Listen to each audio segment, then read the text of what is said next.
update ng bayan. Maasahan anumang panahon.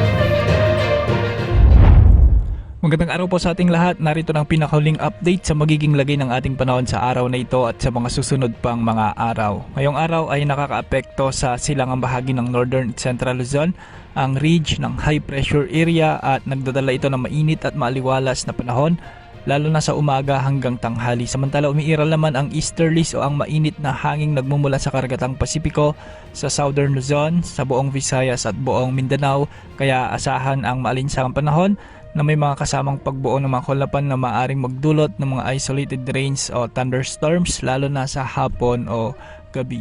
Para naman sa lagay ng panahon sa Metro Manila, Calabarzon, Mimaropa, Bicol Region, sa buong Visayas at buong Mindanao, inaasahan ang bahagyang maulap hanggang sa maulap na kalangitan na may mga kalat-kalat na pagulan at thunderstorms dulot ng easterlies na maaaring magresulta sa biglang pagbaha o paggunang lupa kapag lumakas ang buhos ng ulan. Sa nalalabing bahagi naman ng Luzon, makakaranas din ng kaparehong panahon bunsod ng localized thunderstorms o epekto ng matinding init sa maghapon, kung saan may posibilidad pa rin ng mga panandaling malalakas na pagulan na may kasamang pagkulog at pagkidlat. Dahil dito, pinapayo ng publiko na manatiling alerto sa mga pagbabagong dulot ng thunderstorms lalo na sa mga lugar na bulubundukin at flood-prone area. Samantala, asahan naman ang patuloy at na mainit na panahon, malinsangang panahon sa malaking bahagi ng bansa dulot pa rin ang kombinasyon ng high pressure area at easterlies.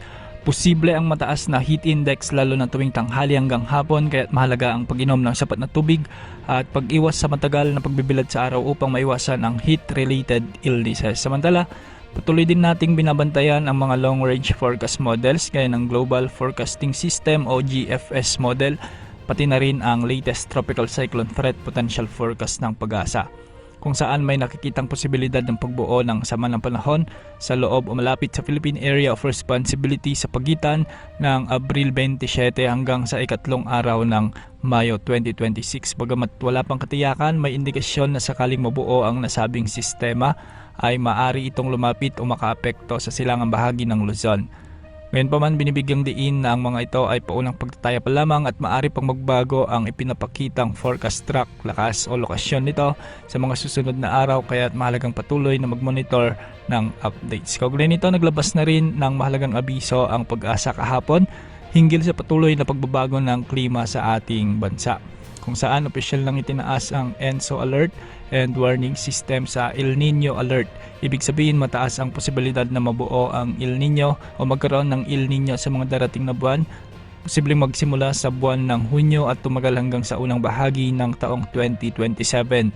Dahil dito, inaasahan ang mas tuyong kondisyon ng panahon sa ilang bahagi ng bansa, kabilang ang posibilidad ng mga dry spells at tagtuyot na maaaring makapekto sa supply ng tubig at agrikultura. Ngayon pa man, hindi nangangahulugan na nawawala na ang pag-ulan sapagkat sa pagpasok ng panahon ng southwest monsoon o habagat, inaasahan pa rin ang mga above normal rainfall lalo sa mga western sections ng ating bansa.